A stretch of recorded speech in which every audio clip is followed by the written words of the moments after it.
भागवत धर्माचे निगुणे, एक उद्धरती श्रवणे, एक तरती पठणे, एक निस्तरती ध्याने. संसार पाशा.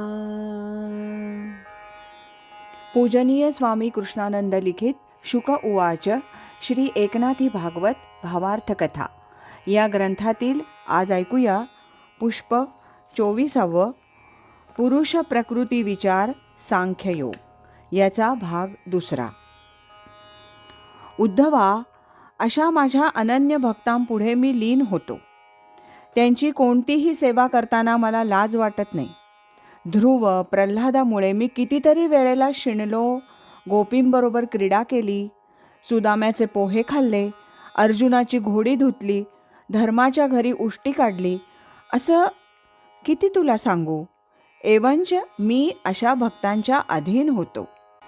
भगवंताचं हे भक्त भक्ती महिमान ऐकताना उद्धव भारावला. त्याचे डोळे भरून आले. त्यानं भगवंताच्या चरणाला मिठी मारली. उद्धव भावाश्रूंचा अभिषेक श्रीकृष्णाच्या चरणावर करत होता. श्रीकृष्णालाही बरं वाटलं. त्यानं उद्धवाला दोन्ही हात धरून उठवलं आणि आपल्या बाहुपाशात घेतलं. हृदय मिळालं. देव भक्त एक झाले. सेव्य सेवकता संपली. द्वैताची गाठ सुटली आणि अद्वैताची मिठी बांधली गेली. क्षणातच भगवंताने विचार केला, उद्धवाला असं फार वेळ अद्वैतात ठेवून चालणार नाही. कारण ईश्वरी कार्य प्रकृतीच्या आधारेच होत असतं आणि प्रकृती ही मायेत म्हणजे द्वैतात असते. उद्धव हा अनन्य भक्त आहेच. आता ती अनन्यता जनहितार्थ वापरायला हवी. आपल्या मनीचं गूढ ज्ञान तोच एक जाणून घेणार आहे. तोच अज्ञानी जनांना सज्ञान करणार आहे. जगाच्या कल्याणासाठी अशा विभूतींची आवश्यकता असते. म्हणून उद्धवाला उठवीत भगवंत म्हणाले, उद्धवा, वेदांना जे आकळलं नाही, जे गूढज्ञान मी तुला दिलं आहे ते तू इतरांना द्यावंस असं मला वाटतं. तुझ्याजवळ ती योग्यता आहे. तुझ्यासारख्या भक्तांची मी वाट पाहत असतो. माझं सत्यज्ञान ज्या भक्तांना झालं ते अजरामर होतात. त्यांचं चरित्र हे जनांचं चारित्र्य होत असतं. अशी अनन्य भक्ती करणारा आणि मी यांच्यामध्ये भेद राहत नाही. ते शांतीब्रह्म होतात. भगवंताच्या या बोलण्यानं उद्धवाला आनंद झाला. हे जरी खरं असलं तरी त्याच्या मनात सामान्य जनांचे विचार घोळत आहेत हे जाणून भगवंत पुढे म्हणाले, उद्धवा, त्रिगुणात वावरणाऱ्या सामान्यांची कथा तुला सांगतो, ती ऐक. या जगाचा करता भरता हरता असा एकला एक मीच आहे. हे सामान्य लोकांना कळत नाही. गुणकर्मयोगाप्रमाणे विविध योनीत जीव जन्माला येतात. त्याचंही त्यांना विस्मरण होतं. जन्मते ते नाश पावते अन पुन्हा जन्मते हे रहाटगाडगं त्यांना कळत नाही. त्रिगुणातच त्यांची सर्व कर्म होतात आणि त्यालाच ते चिकटून बसतात. मूळ तत्वाचा विचार मनात येत नाही. सुवर्णाचे अनेक अलंकार वेगवेगळ्या नावानं असतात. त्यांचं सौंदर्य पण निराळं असतं. पण सर्वात सुवर्ण म्हणून एकच धातू आहे हे विसरून ते बाह्य देखाव्यात रममाण होतात. तसंच देह, देहाची इंद्रियांची वासना या भोगण्यातच त्याचं सारं जीवन वाया जातं. परंतु उद्धवा, ज्या कोणास सद्गुरू भेटतात त्यांची जीवनगती बदलते.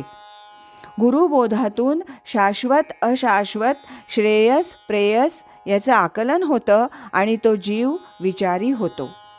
गुरु उपादिष्ट साधनेतून विवेक जागृत होतो. अविद्या अज्ञान कळू लागतं आणि तो ज्ञानाचा मार्ग शोधू लागतो. साधनेतून मन बुद्धी चित्ताचं शुद्धीकरण होऊ लागतं. त्रिगुणातील रजतम ओसरू लागतात. सत्वगुणांच्या प्रभावात सत्कर्म होऊ लागतात. संसारात राहूनही तो साधक विरक्तीचा अनुभव घेतो. जीव शिव आत्मा यांची जाणीव झाल्याविना पुढची प्रगती होत नाही. माया हा केवळ भास आहे. प्रकृती पुरुष यांना चेतना देणारा चैतन्यनाथ म्हणजेच तो पुरुषोत्तम हे कळायला सुद्धा बराच काळ जातो. त्यानंतर स्वरूपाची जाण येणं, एकंदर हा बराच प्रवास आहे. उद्धवा, तोपर्यंत शास्त्र विचार, धर्माचरण, संत सहवास यांचाच आश्रय घ्यावा लागतो. निष्कामता, निराभिमान यांचा निरंतर ध्यास आणि साधनेचा अभ्यास हाच प्रगतीचा सोपान आहे.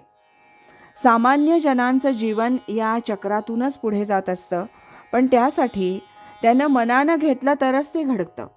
औषध हे ज्याचं त्यानंच घ्यावं लागतं. उद्धवा, एकदा भवबीज वैराग्याच्या अग्नीत भाजलं गेलं की भवभूमीत काय उगवणार? त्रिगुणातीत, भावातीत अवस्थेत सर्वत्र त्या पुरुषोत्तमाचं दर्शन घडतं. मग माया, प्रकृती, जीव, आत्मा, माझं तुझं इत्यादी कोणतेच भेद राहत नाहीत. एकदा ब्रह्मज्ञानाची गोडी लागली की सर्वत्र एकात्मकता साधते. ह्यालाच सांख्ययोग म्हणतात.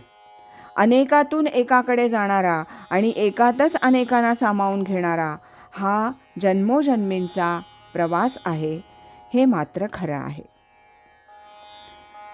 याबरोबरच 24व्या पुष्पाचं वाचन आता समाप्त होत आहे. उद्यापासून आपण 25व्या पुष्पाचं वाचन क्रमशः ऐकूया. नमो व्यासमूर्ते, नमो शुकदेवा, दिला मुमुक्षुसी त्वा अक्षय ठेवा. कथा भावरूपे घडली आहाते, करी समर्पित गुरुचरणाते. हरि ओम तत्सत.